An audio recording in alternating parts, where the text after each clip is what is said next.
So if you look into the future, and there's so many things happening, and I would think that this sector has to just grow and grow and grow. But you, and I want you to come back to that. But I also,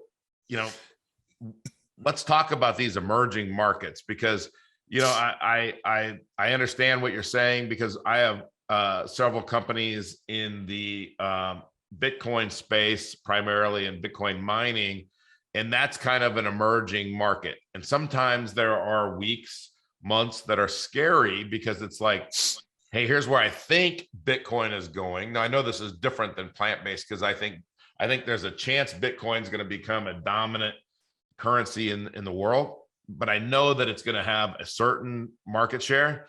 I think plant-based it's whether it's going to be 80% or 50%. I mean, it's just what's the percentage. So, and then on cannabis, it seemed like we had this big wave of states, and then I thought that the feds would, finally kind of catch up, but it kind of seems like it's stalled there. So, one, where did this interest come from? Like in your past, for these emerging markets, or is it just because, hey, if I'm going to get in business, I want to get into business that's going up and exploding? So, talk about maybe three questions in there. It's the latter. What you just referenced. It's I'd rather be in a business that we believe is going to have a long-term bullish run, and also an industry that it's almost righteous, right? You're doing something really good for yourself, as you just referenced, and because of your lovely wife, you're doing something very good for the animal kingdom, and you're doing something wonderful for the limited resources called planet Earth, and all of those collide together in the plant-based sector. And so, referencing another portion of your question, what's really moving this? What is causing this transformation?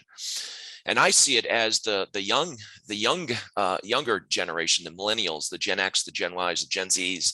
They're the ones that seem to be far more conscientious as to what goes into their body, far more than probably your generation, certainly my generation. And they truly care about the resources that we have, the limited resources, and the population growth, and obviously the animal kingdom. As an example, it takes about 10 times more water to create a animal patty hamburger than it does a plant burger. Now, I go to Carl's Jr.'s and I get the Beyond Meat burger and fries and soda. And yeah, fries and soda isn't that great for you, but at least I'm not eating that animal, and it tastes the same to me. It's just like an animal patty. So you have this huge transformation, this huge body of people that are moving the needle. And I see this industry, and I think this is the third leg of your question, I see this industry it's significantly growing. I think it was relatively slow from, say, 1990 to, say, 2015. And then around 2015, we saw this explosive growth. We were just at a expo down in Anaheim a couple of months ago, and there was probably, I don't know, 8,000 exhibitors. Each of them had their products. And you're right, the food tastes fantastic. There was not one booth that I tried where the food was, I wouldn't buy this. I would have bought them all. I mean, just it's great. So, to conclude on that, I see the industry going into the hundreds of billions, if not, maybe not trillions, but certainly in the hundreds of billions of dollars over the next 30 to 40 years. We're seeing grocery stores that are expanding their frozen sections because they want to go ahead and accommodate more plant-based meals. Obviously, less preservatives mean that has to be frozen. So when you have this movement, the real money being put into TI, into tenant improvement, and then you have the major chains, the major fast foods, the McDonald's and Wendy's, and well, not Wendy's, but certain Burger King, Starbucks, Pizza Hut, Taco Bell, they're all going to plant-based, having plant-based items on the menu. So I think it's really gotten a foothold, and I think it's just going to continue and grow.